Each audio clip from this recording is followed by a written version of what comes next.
Hello, hello, and welcome to another Psyche Innovations webinar. Thank you very much for joining us on this lovely 25th of September, as in the Southern Hemisphere we're busy going into spring. So springtime is a good time for us. Right, so jumping straight into today's topic. If you missed it, we are discussing from awareness to action, suicide and support systems. Right, so to begin our introductions, we have Antoinette with us today. Thank you very much for being here. Antoinette Maluka is pursuing a master's degree in clinical psychology at the University of Limpopo. She is deeply committed to mental health, diversity, sensitivity, and education. She completed a psychology internship at Helen Joseph Hospital and Rahima Mahusa Hospital, gaining valuable experience, obviously. And professionally, she's drawn to working with underprivileged populations in public hospitals, specifically patients dealing with sexual assault, suicidal ideation, and HIV. Antoinette has been part of several organizations, including Trek for Mandela, Caring for Girls, and the Institutional Office for HIV and AIDS. Antoinette, thank you very much for being here with us. Thank you for having me, and for the lovely introduction as well. Thank you. It's an absolute pleasure. Right, and for those of you who don't know who I am yet, I'm Daniel. It's a pleasure to be the host. I'm the CEO of Psyche Innovations, and my background is in molecular biology and psychology. I've also worked in a nonprofit space and implemented interventions all over the world, and most recently I am the person behind Psyche Innovations. So, for those of you, again, who don't know what Psyche Innovations is just yet, we're a digital and human mental health company. For the digital side, we do through the Psyche Mental Health app, and then our human side is through workshops and touchpoint sessions and trainings, and we do this for individuals, mental health practitioners, and organizations. I really encourage you to check us out online on our website. Our whole thing is about making mental health and wellness inclusive, building education and awareness. That's part of the reason why we get amazing people like Antoinette on to have these cool webinars. And we provide organizational tools and practice management tools that are all about being evidence-based and holistic and promoting behavior change. Right, so now straight into today's topic. I'm sure all of you are excited. Please, as always, if you have questions, send them through, leave us comments, give us questions to deal with. We'd love to see them popping up in the chat, and we'll try and answer as many of them as possible. It's really fun for us if you do that. If we can't get to them in the session, we'll definitely respond to them afterwards. Right, so without further ado, we kind of came up with some questions and spoke to some people beforehand to get some cool questions. So this is where we're going to start. Right, so Antoinette, what does suicide is preventable mean in practice in South Africa today? Well, when we talk about suicide, we talk about someone taking their own life for different reasons. And then when we say it is preventable, we mean that there is a way to intervene and to stop it from being completed. And that is involving the community, families, schools, churches, our local clinics. Before it even gets to us as mental health professionals, we need to look at intervening at multiple levels within the person's reach. So at home, with your teachers at school, with your family, with your friends. And in South Africa specifically, we're talking about breaking the silence firstly, for a person to be able to talk about it. And if the families, the teachers, and the support system can recognize the warning signs, they can listen and respond with empathy, many suicide attempts can be prevented before it even becomes completed. Just the attempt itself, it can be prevented. And We can also talk about reducing the barriers, okay? Because in our South African disadvantaged communities, there is a lot of people that are struggling with access to the people that we are talking about, teachers, families, for them to talk to. So we cannot talk about breaking the silence when you don't have anyone to talk to or you don't have anyone to listen to. There's a lot of disadvantaged people in our country, so we need to reduce those barriers for people to have access around them that is reachable before they even get to us. So when we talk about suicide being preventable in practice, we look at breaking the silence, having the support system that you have within reach before you even get to the psychologist.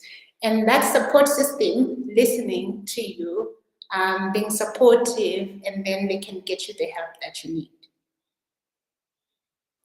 Yeah, it does indeed. And I think it touched on a whole bunch of core things there, that suicide isn't this inevitable thing, and that prevention is multifaceted. There's different tiers to it, right? There's the family, you mentioned school, you mentioned community involvement, and then of course there's the role of mental health practitioners like yourself and the treatment that they provide and also prevention work that they do. So I think that's a super important part. And I think maybe before we go further into more questions, I think it would be cool to kind of highlight how we actually got connected, and it was through suicide awareness and our shared lived experiences of losing people that we really care about to suicide. And what I was doing before this is I went to just go have a look at some of the stats again, because of how important this topic is. And the World Health Organization released some new updated statistics saying that for people who are 15 to 29, suicide is the third leading global cause of death. And I think the thing that was quite surprising for me when I was looking at the statistics again was that 75% of that burden of lost life is actually in low and middle income countries. I think people often think that it's a wealthy, rich country kind of problem, but it's not. It's a huge problem in Africa and in South Africa. And I think part of the importance of why we're having this discussion, and I think hopefully it's becoming more mainstream, is building this awareness. And that's kind of how we connected, was around raising awareness and why we thought doing this topic would be super awesome. And in suicide is preventable is that awareness side and why it's important and why it matters. And I'd like to kind of sort of loop back to why suicide is preventable, but I think to just give more context, I'd like to ask you this other question, Antoinette. What stops people in South Africa from learning more about mental health? So when we talk about South Africa as a whole, we have a lot of different cultures and different races and people in different classes. So looking at them differently as a whole, we can look at stigma, obviously. A lot of people don't want to be labeled weak, especially in our Black communities. When you mention that you're going to therapy or you talk about struggling with your mental health, you are often seen as weak. Why would you want to take your own life? What is stressing you so much? That is just the easy way out. That is very weak. When you talk about other mental health struggles, you are told that this is a spiritual problem, go and pray about it. Sort of spiritual, religious, and cultural beliefs as well. You are bewitched. You need to go to a sangoma and talk about that. Seeing things and hearing things doesn't sound like something you go to the doctors for. It's something that you should go to a traditional healer for. So the stigma and the cultural beliefs that if you're struggling mentally, it is a weakness or it is something that is spiritual or you are bewitched. And also there is a lack of access. And when I talk about access, I mean with the different languages that we have, you can only educate a few people, and there's not a lot of us that can speak all languages. So a lot of information that is available online on social media, even when we talk amongst ourselves, it's in English, and most South Africans are able to process things better, able to receive information better if it's in their home languages. So that's already a challenge. Having access to the information in your own language that you can understand. Also, talking about our systemic inequalities. We are a country that has an apartheid history, and that resulted in a huge inequality. So people in rural areas or low-income areas, they simply don't encourage each other to be educated about such matters as mental health when they have other things to be stressed about. So mental health is the least of their worries, or they feel like it should be the least of their worries. And it's something that you should not even be considering when there's other things that need your time and your attention. So I think a lot of things are stopping people from learning about mental health, not having access to the information in your language that you understand. If it is in the language that you understand, where do you get it? Where do you go? Who is going to give you that access to that information? The stigma, our cultural beliefs about mental health, and the systemic inequalities that our country is facing. There's a lot of things.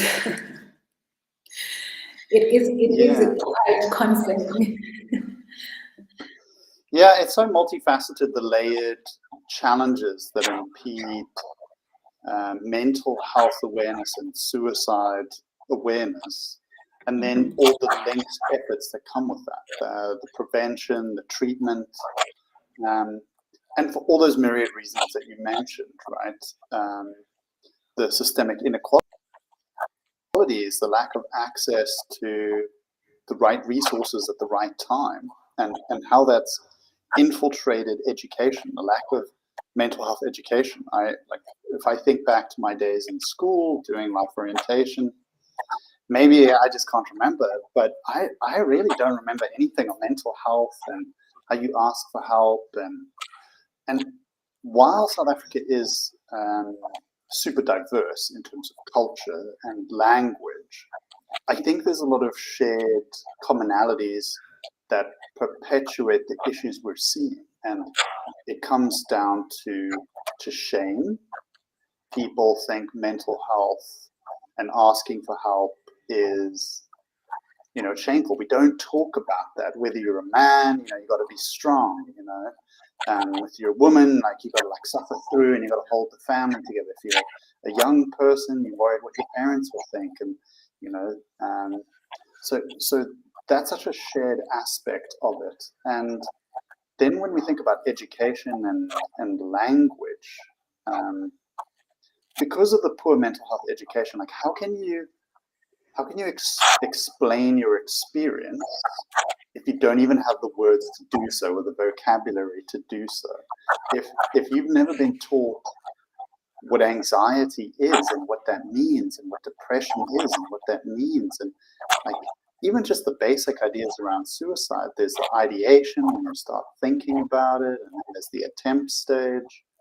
I think it's all interlinked, but at the same time, because it's all interlinked, I think by starting to work on solving one of those or improving one of those outcomes, it connects with all the others, and will start having a positive knock-on effect, which is why I think better mental health knowledge and psychoeducation is so crucial to this conversation and driving change. And on a positive note, I think it is changing. I see with young people, they're more interested, they're more engaged, they want to participate in these conversations. But at the same time, like you were saying, the internet is there, but everything's in English. The internet for me is just Wild West. What information do you believe? Where do you look for the right resources at the right time? How do you know that it will work? And then there's also like the agency side of it. Even if you read something, it's like, oh, okay, go do this thing. If you're a young person, especially if you're a teenager or younger, you know, there's fear around telling your parents or saying like, oh, I need transport to go to this clinic or this source of support. Even adults struggle with that. So I in my opinion, I know I've been talking quite a bit here, but I think that the right education is the starting point of that process that gets us to the right prevention interventions and then ultimately the right treatment for those people who need that. I agree with you. But also, when we talk about, as we are doing right now with this webinar, when we talk about giving access to the information and making people aware and having the knowledge about mental health is what we're trying to do to help people understand mental health better. A lot of the times we need to think about how can better mental health knowledge help people, because we are giving this information in whatever way that we can, social media, the internet, attending conferences, doing seminars, and. When we do give access to this information, we have to go back again and think about it. How can this information help people? Who are we doing it for? And is the people that we are doing it for, are they able to understand what we are talking about? Is the information addressed for them? How do we know that this information is helping them and it's accessible for them and it's tailored to their context? Because a lot of us, especially once we start doing the work, we tend to lose sight of the people that we're trying to help in the first place. Are we helping the people that we wanted to help?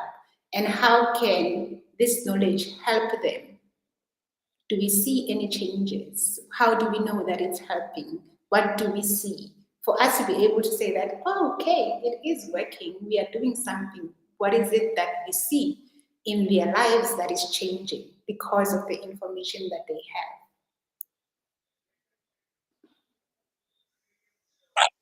Yeah, 100%. And I think in that is a follow-up question. I mean, what do you think the core challenges are when we think about providing meaningful mental health education? Well, I can say that unequal schooling.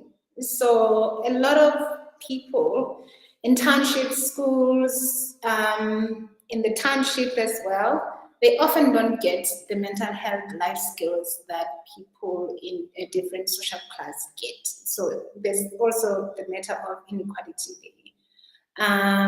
That is why mental health education is harder, because a lot of people don't have access to it. And there's also the issue of not having enough or adequate trained professionals, whether it's teachers, community leaders, pastors, whomever it is that we feel should have this information and be able to teach. They are not trained enough to spot the suicidality and how to handle it when it's in front of them. So we have a lot of people in our communities, but they are not trained for it. They don't have the skills to be able to help when they do come across a person that is struggling. There's also a mistrust generally in the system, right? A lot of people don't trust anyone. There is sort of a lack of faith in them being assisted. I didn't want to tell anyone. What were they going to do anyways? No one will understand what I'm going through. No one will help, you know. This is my problem. This is my issue. If you don't have faith in the people around you, whether it's family, friends, your teachers, your community leaders, even the psychologists themselves. It makes the education a bit harder when people don't trust the people that are supposed to help them as well. Yeah, I love that. And I think my thoughts are kind of echoed by this great comment we have here. So they said SADAG, which is the South African Depression and Anxiety Group, does a great job in psycho-educating learners at secondary schools on suicide prevention in townships. And then they also went on to say, you're both spot on stigma, language, and not knowing where to ask for help, and dynamics of child-headed families. You often start to just feel hopeless and lonely with it. And thank you very much for that comment. I think the solution here, again, has to be multifaceted. You know, in an ideal world, the government has these complete wraparound services that link education with social development services, with healthcare services, and you can be picked up at any point, right? And any point in the healthcare continuum, whether you're at the early identification stage or you're, you know, really struggling and you need clinical psychologist, psychiatric level care at the sort of like end. And I think one of the wonderful things, but also one of the difficult realities in South Africa, is that lots of people are trying to solve this problem. You have non-profits such as SADAG, you have government trying to do their part, you have private industry like us trying to do our part. And I think the strength in that is that through collaboration, we can have a huge positive impact, right? So like SADAG, or insert another reputable, trustworthy, as Antoinette said, is very important, non-profit that's going in. They can partner with government. They can partner with private industry like us to have the right tools in the right places at the right time to broaden that net of collective support, especially for difficult circumstances, like very rural communities where there aren't a lot of resources, or child-headed families. Like that's tough. I think it would be foolish for anyone to say there's a silver bullet solution, that one thing will fix the problem. Like I don't believe in that reality. And I also don't believe in this, like, well, if we can't do it perfect, we shouldn't do anything. And I've heard that in academia, and sometimes I get a bit frustrated with that. I like to have a more pragmatic view that through this combination of approaches and collaborations, we can equip communities and families to talk about mental health and to talk about suicide awareness. And I think also, sort of building on what you were saying, Antoinette, I think trainings can also be very effective, whether you're upskilling nonprofits, or you're training schools, or you're building resources and skills among lay people who are wanting to do this work, and you're creating sort of like tiered services. I think that can also be a super effective approach. But again, I to circle back a little bit, one of the questions, and I think this makes it so difficult, is all these different cultural beliefs, and especially stigma.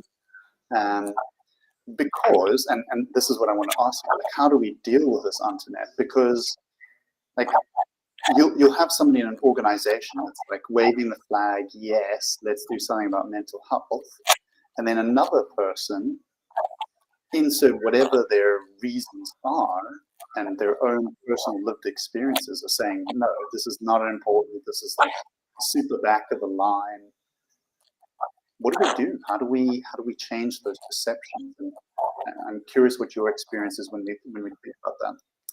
Yeah, stigma is a very huge challenge when it comes to health, not even just mental health, because there's a lot of people that are struggling with physical health and they are defaulting their medication because of stigma. So stigma is a huge problem, how society perceives a lot of things that are health related, plays a huge role in us working towards eliminating a lot of challenges. So, as I said, cultural beliefs do play a role because in some cultures, people see depression, suicidality, or any mental health challenges as not being strong enough, being weak, or it's a spiritual attack, and things like that. Religion as well, you must pray to God, all will be well. And this will lead into delaying the care that the person might need, because you are going to go to the pastors first, you are going to go to the sangomas first, the elderly, before you go to the psychologist that is supposed to help you. And the goal is not to dismiss our culture, of course, but is to work alongside our culture together, integrating our culture and mental health, because some of the challenges can be cultural. But if it's a mental health issue, I think we should be able to do away with the stigma so that people can be able to get the help that they need from the right people.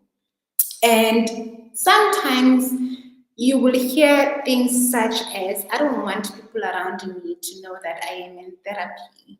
I don't want people to know what is wrong with me. Can you not tell my mom, or can you not tell the person that I came with my diagnosis?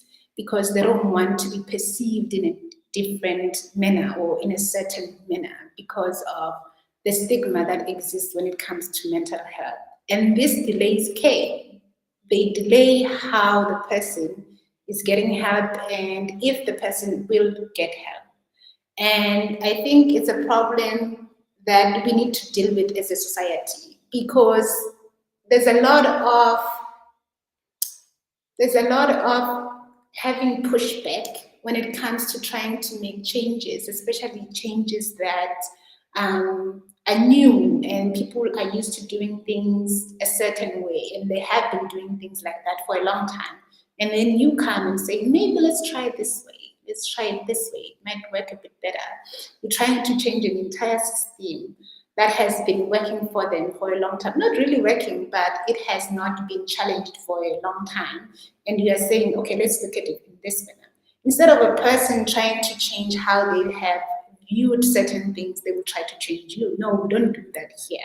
That's not going to work. This is how we've been doing things for years, and we are not going to change it. Even with the evidence that we come with that shows that actually that has not been working very well for a lot of people. Can we try it this way?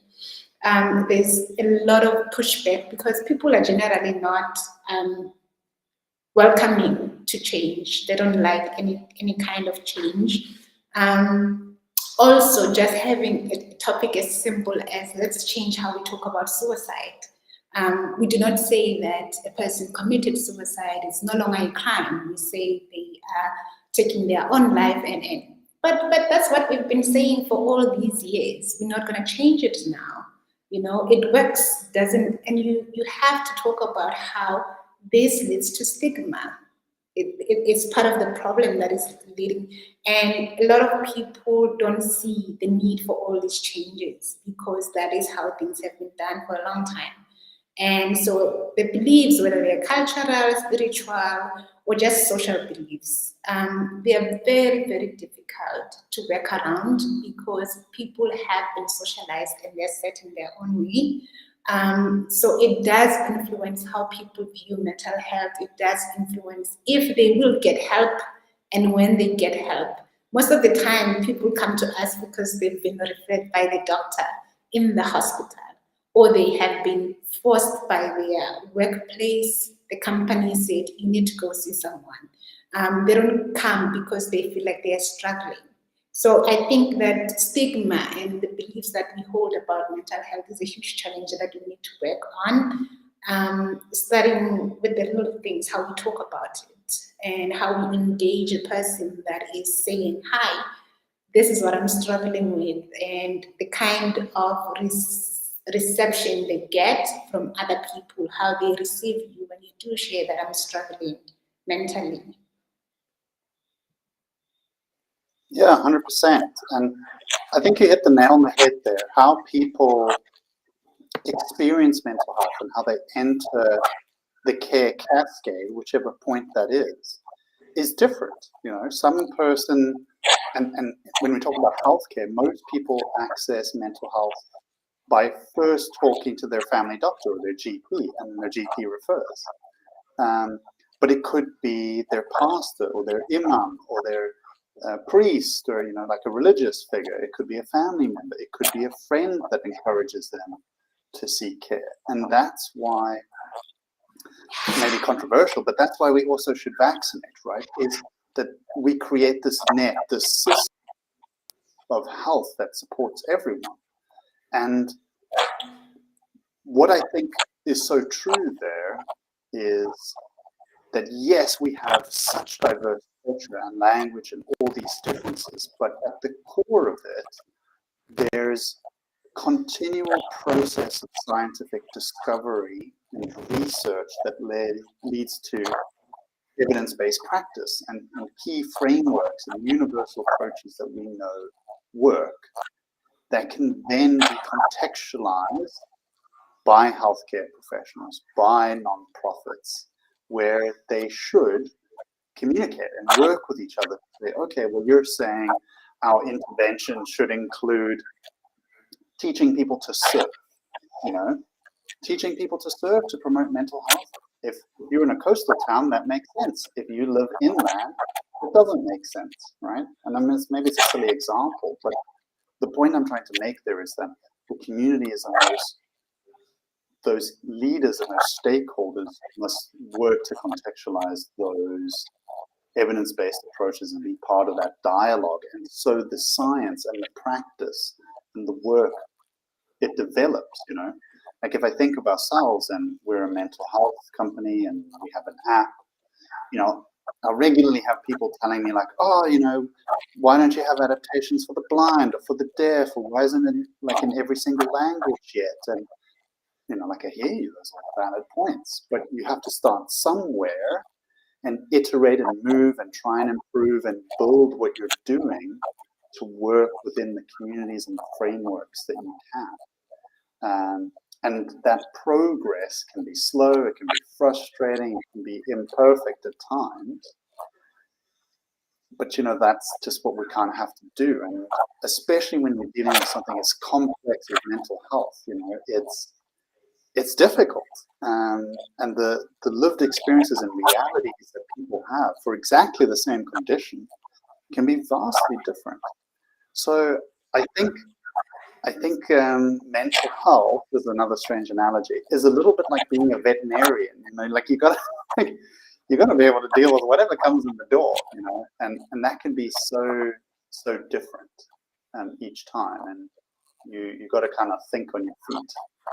We have a few lovely comments coming through here. I'm just going to read them quickly. What you're sharing is very true. Thank you very much. We started a nonprofit called Mental Health Advocates, whereby we educate our communities about mental health by creating awareness in various spaces in our communities, including the church. Wonderful, that's what we've been talking about. We also volunteer in community radio to teach people about mental health. I love that. I've also tried to do some radio stuff, which is cool. We just started having a great vision and mission for our society in regards to mental health. And then you have followed that up with another comment. Thank you. I think in terms of spirituality and also in general, education is very important. Our communities need education in all spheres in society.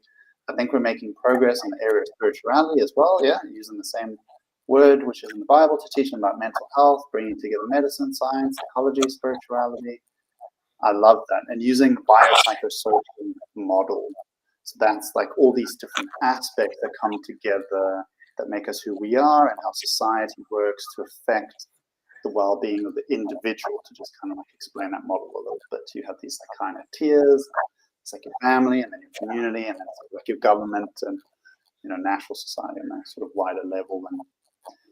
And that's so true, right? There's all these tiers, and as I kind of said at the beginning, we can't solve all of them in one go. We kind of got to work together and appreciate what all these pieces are, and get people to collaborate. The SADAGs of the world, the the US's, the Antoinettes, the government hospitals, the private hospitals, the schools, they all have to kind of do their bit. But I guess that also is complicated because who does what, and you don't want to stand on people's toes. And I think it's sometimes easy to say things like, yes, it should be in school, but people say, oh, the curriculum's already full. And people will say things like, oh, teachers, we could train them in psychological first aid. Like that's a logical thought. But people would also argue like, yeah, but teachers are already trying to be parents and, guidance counselors and educators and all these things. And now you want them to be, psychological first aid responders on top of that. That's like too much. And I hear that. That's why this is a discussion. We're not up here saying like we have all the answers. It's complicated, and anyone who tells you it isn't maybe hasn't seen all the pieces yet. And that kind of leads me to one of the next questions, Antoinette. How can we better equip communities and families to talk about mental health?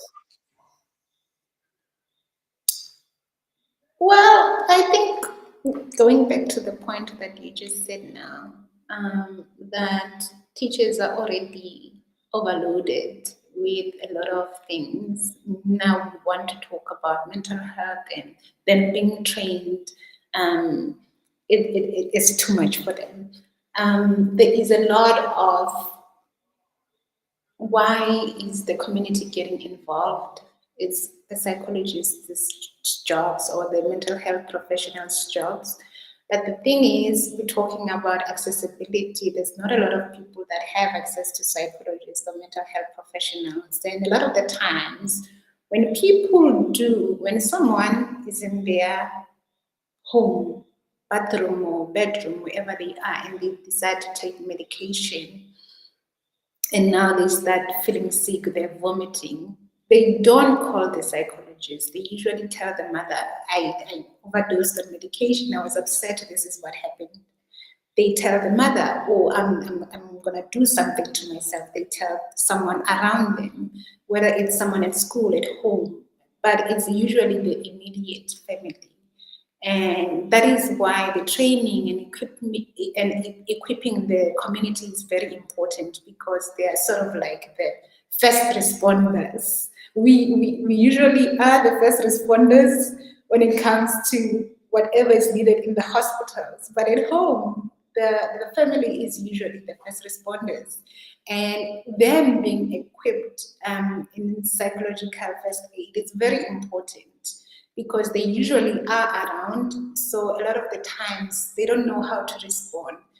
And not even talking about responding, just spotting the signs and spotting the symptoms of a person that is struggling is very important, because we only get the end result of what happened, and they are exposed to the process of how it started. I saw this person becoming withdrawn and keeping to themselves, and I got worried, and this is what I did. So it's very important for us to equip the community and the families to talk about mental health, to be able to have the listening skills, to be able to have the basic skills of intervening, because they usually are around when such things happen.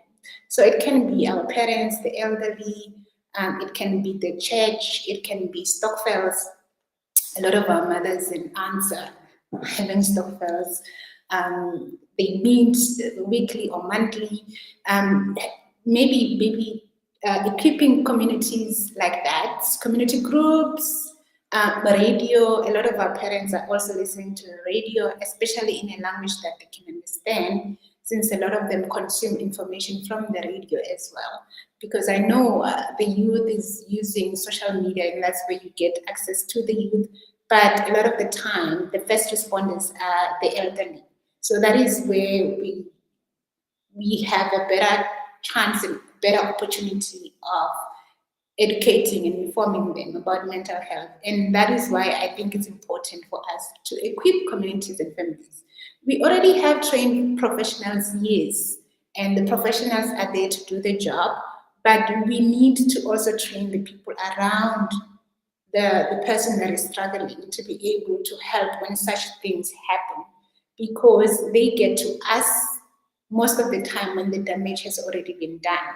So it's very important for the people around you, your family, to be able to be trained and equipped, to be able to see the signs, to be able to listen when you do talk, what to do with the information, how to intervene, how to help, where to go. So that is why I think that it's very important to train, use the places where they usually meet, the church, the stockfells, the community groups. It's very important to provide the information in their language that they can understand, in spaces that they usually get information like the radio as well. I love that. I love that. And I think there's such an important thing that needs to be said here. And this comes from somebody who does psychological first aid training. It 100% has its place and is super effective and super evidence-based. But one of the core things that we mustn't forget is referring people to the adequate services if they're there and you can access them. I think we don't want to get people to think, oh, you're playing psychologist, you're playing doctor. Psychoeducation is all about making you aware of, all these lived realities and how to support somebody. And often the right thing to do is to connect them with the right healthcare professional at whatever tier that is, a registered counselor, a psychologist, a psychiatrist, because that's often what that person needs in that time, especially when we're dealing with very at-risk individuals who are potentially actively suicidal. And this connects to one of the questions we have here. What is the best way to handle active suicide? How would you share one goes about handling it? So it's a very important question. And what I'd like to do is we will provide a step-by-step sort of response in the comments, and we'll make sure that that comment is on all the platforms so that everyone can see the answer to that question, because that is such an important question. And I'll give Antoinette an opportunity to answer that question just very briefly in a minute. But I just want to make sure that for anyone listening, we will answer that question in text on all the platforms. But before Antoinette does that, I just want to go on to these other comments. So we have one here. Hi, Dr. Page. I think everyone, just one person reaching out in the complex, for example, just being available to listen, then refer them to a health professional or counsel. Exactly. So being that first person, that's exactly what I'm just saying. You're that first person that somebody feels comfortable listening to. You have empathy, you active listen. These are core skills. Yes, I'm saying that because we teach them in our app, but they really are. And then you link them to the Antoinette or the doctor, whoever is the appropriate person. And the comment carries on here. Being a mother of first-hand experience as a teenager on the brink of suicide, I'm able to reach out and assist other moms in my community. Each one teach one. Yes, exactly, right? And that's, in many ways, Antoinette and my story as well. We experience loss. We're in the mental health industry. Obviously, you don't have to become study psychology, but you can be that person who educates themselves and you're there for other people and you reach them with that care. So I just want to go back to that question. What is the best way to handle active suicide? Antoinette, could you just give like a quick response to that question? As a psychologist or as a person around this person that is suicidal? As a psychologist and maybe somebody who's a person around this individual, like a friend or family member. If you could do it from those two perspectives. Okay, so the first thing that I would do is make sure that you do a quick risk assessment. So you you do listen to whatever it is that they're trying to tell you, what they're struggling with empathy and understanding. No judgment at all. No trying to make whatever they are telling you small or sound like it's not a big problem. But then the risk assessment is about trying to find out if they have a plan. So do they have medication they are planning to take? Do they have a gun or rope that they are planning to use? Listen for a plan, how they are going to do that. Because a person saying, I will do something like this, it's not a huge risk compared to a person that's saying, I have a gun and this is what I'm planning to do. I have medication, this is what I'm planning to do. Listen to the information. Do they have a plan? And are they planning to follow through with the plan? Okay, so there is sort of steps that they are willing to take to follow through with the plan. So the more information you get, the higher the risk. Okay, because suicidal ideation is me saying, I am planning to take my life. I am thinking about ending my life. I don't want to be here anymore. Okay, and then the plan is, I will do it in this manner. And then the intent is, I plan to do it like this, like that, like that. Okay, so if they have all three, that is when you must think about asking for help as soon as possible. But if the person doesn't want to see a psychologist, doesn't want to talk to anyone, they only want to talk to you, make sure that you stay with them. You don't leave them alone, you stay present. Just your company can make a huge difference. And then over time, as time goes on, maybe a few hours later, once they've calmed down, you can then recommend, I actually think you might benefit from talking to someone. Okay, you're not going to force them. You're just going to wait for the situation to die down a bit. Don't leave their side. And then you can suggest that they can see someone, right? But always look for risk, how huge the risk is. Because the higher the risk, the more urgent it is. So even calling an ambulance, if you feel like it's very urgent and you don't want to leave them alone, that's fine. The ambulance will be by your side. So always do a risk assessment. How dangerous is the situation? Sometimes you will hear about, I wrote a letter, this is my goodbye note, or they posted on Facebook, goodbye friends, I'm so sorry, I'm going to do this, I'm going to do that, right? They have a plan in place and the intent, they plan to follow through with the plan. The higher everything is present and everything is ticked, that is a huge, huge risk. So it's a very urgent situation. Call the ambulance if you can. Don't leave their side. No judgment while you are waiting as well.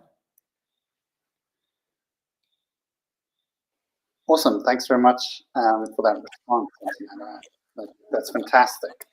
And the model I often use, I was told I need to hold the mic closer to my face. The model I often use is what we call the QPR model. So it's question, persuade, refer. So there's this myth around, like, if you ask somebody if they're suicidal, that it'll put them at increased risk. That's not true. So ask them how they're doing. Are they thinking about suicide? Are they actively suicidal? Then that persuasion is all about, because people aren't always suicidal, actively suicidal. They go through these waves, right? So it's about, as Antoinette was saying, reducing risk, assessing risk to see how they're doing, and persuading them to seek care. And then there's that referral, linking them with a healthcare provider, and that might just mean sitting with them to make the phone call, calling the ambulance, or doing whatever you can to put them in touch with the right services at the right time. But we will, again, provide a more detailed response to that question because it's so important. So thank you for asking it. Right, Antoinette, what barriers keep people from accessing services? I know there's a lot, so if you could just think of some of like the key ones. So back to the South African community as well, especially with the community that I served in the hospitals that I was working or doing my training. A lot of the time, you'll have a patient that traveled an hour to come to the hospital, and we are only capable of seeing patients within the community. So you have to refer them out. So the distance to come to the clinic you'll have to refer them out to their local clinic. The cost of the transport for them to go to the clinic or the hospital, they don't get time off work. Sometimes I would show up at the hospital at 6 a.m. in the morning because that's the only time a patient could get free time to come to the hospital. We have understaffed hospitals and clinics, which means there's a long waiting list. And if a patient comes and they see you now and you tell them that, so after this, you're going to be on the waiting list, I'll see you 3 months later, most of them don't come back because that is a long time. And 3 months later, they're probably not even dealing with that issue anymore. So we have understaffed hospitals and clinics. There's also the fear of exposure. A lot of people don't come because people will know their business. They know that they are going to therapy. They don't want people to know that they are struggling mentally. So there's a lot of challenges that stop people from accessing our services. A lot of it has to do with finances. It has to do with the lack of staff or professionals in our hospitals, also lack of clinics and hospitals. Because if there's only one hospital within this town that has a psychologist, that's already a problem. And also the fear of being seen going to a psychologist or being seen as someone that is going to therapy. I think those are some of the top barriers that I can think about right now. Yeah, there really are so many. The transport, the being rural, not enough services. I remember coming across the statistic that there's 71,000 people per mental health professional in South Africa. And it gets even worse for psychiatrists and even worse for more specialist care, like child and adolescent psychiatrists. So the reality is that we need these tiered services. That, going back to, there isn't one silver or golden bullet that's going to solve everything. We need nonprofits. We need private industries, because like people say to me, "Oh, Daniel, you make a mental health app. Not everyone has a phone." True, but lots of people do have phones. So we're helping the people who can. They're not going to be able to build a clinic in every single town and have a mental health professional at every school. That's not the reality. So we got to do what we can and work together. And I think part of that is community-led programs that can help with mental health education. And that kind of links with one of the comments that's here about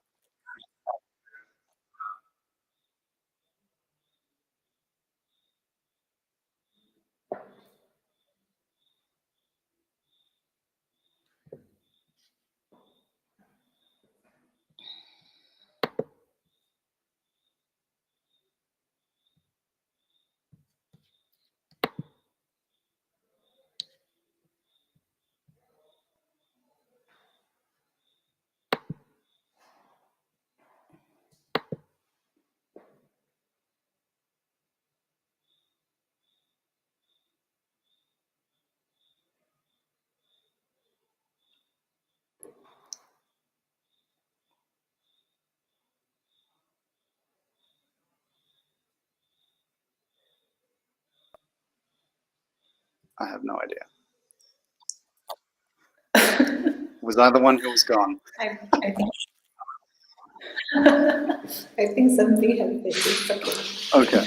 To reiterate, I am on the road, so my Wi-Fi is a bit... See, these are the realities, right? Things never go perfectly. Just to reiterate, there's myriad challenges, and the solutions, we need a combination of them. Those can be tech-based, they can be human services, and we can empower communities or organizations with training and tools and professionals where appropriate.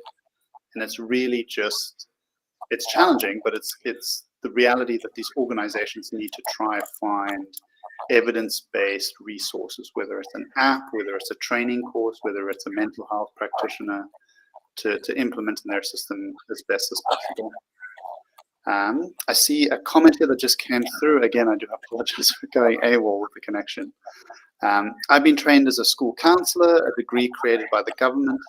Most graduates do not get employment at schools because there is no budget, and we end up in totally different careers. Yeah, that is unfortunately part of the reality. Is a very small percentage of the health budget goes towards mental health. 80% of that goes to psychiatric hospitals, and then there's a huge chunk of missing services, and that's where all these organizations are trying to step in.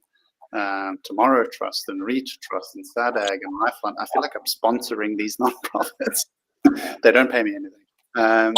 That are trying to do this work, and it's hella frustrating for the people who are studying and trying to become professionals as mental health professionals, and it's frustrating for people who need those services because there aren't enough. Whether you're in private or whether you're insured, and especially for people who can't access insurance, it's a hell of a big problem, and I don't have a solution to that. I don't.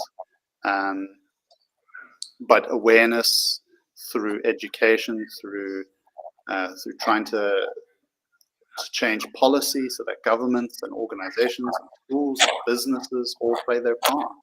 Because some businesses are doing what they can to promote mental health and wellness in their organization. So it's going to take time, and change, unfortunately, is often slow, as Antoinette was talking about earlier. People are so resistant to change and doing things a new and better way. So I empathize with your comment, and thank you for making it. Antoinette, sort of another question here. What are some of the potential referral pathways that can help people who are seeking care?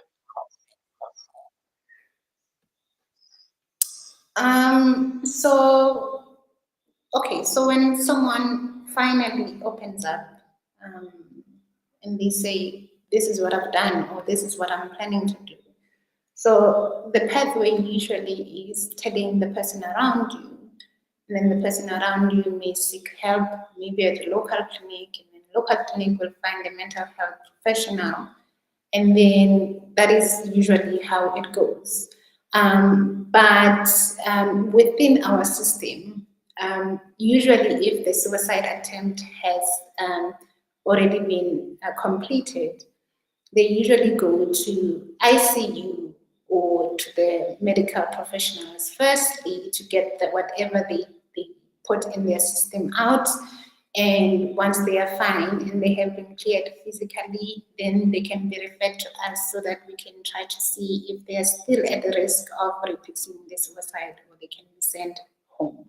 So the clear pathway usually is them moving from the care at home or at school or at the workplace to usually a local clinic or a local hospital. And then it is usually the medical professionals and then mental health care professionals. And sometimes if we feel like there is still a huge risk of a second or another suicide attempt, they might be referred into a psychiatric care until we feel like we are safe to go home again. And so that is usually the steps that we follow. And yeah, usually I would say that when it gets to us, there has been a lot of steps that have taken place and a lot of people that have been involved, which is why I emphasized on educating, empowering, and for them to understand what is happening before they get to us, because we usually may be the fourth or the fifth person to come into contact with this person when they have attempted suicide. So it's usually medical professionals before psychologists or psychiatrists. Awesome, thanks for explaining that. And I think there's something super important that needs to be said here, is that while this is is a difficult topic, and I often say it's not a sexy topic. A lot of people don't want to talk about suicide. They don't want to talk about mental health. It is changing, and I think it's changing because of us, the people who are commenting, the people who care about this topic, the mental health practitioners, the mothers who are passionate about each one teach one. By advocating for this being an important topic, it's gradually, hopefully, improving the referral pathway system. It's making better evidence-based tools. It's improving psychoeducation, whether that's through apps or school-based interventions, or people doing talks. And I think we all, in our small way, can continue to wave that flag and to keep the flame of building awareness alive. And ultimately, it can save lives. We can reduce the statistics of the number of people who unfortunately pass away by suicide. And not only that, not only save lives, but improve the quality of lives, helping people earlier, helping them better, helping them longer, helping them more meaningfully. Because that's the ultimate aim here, is to improve mental health care throughout the entire continuum of care, and doing more of this promotion, prevention work, and strengthening treatment. So I'd just like to thank Antoinette for being here in this webinar. I know we just talked a little bit on that really big topic, so please send us more questions, leave more comments. We'd love to engage with them. So Antoinette, thank you for being here, and thank you very much to our audience. Thank you for having me. It was an absolute pleasure. Catch you guys next time. Thanks a million. Cheers. Bye.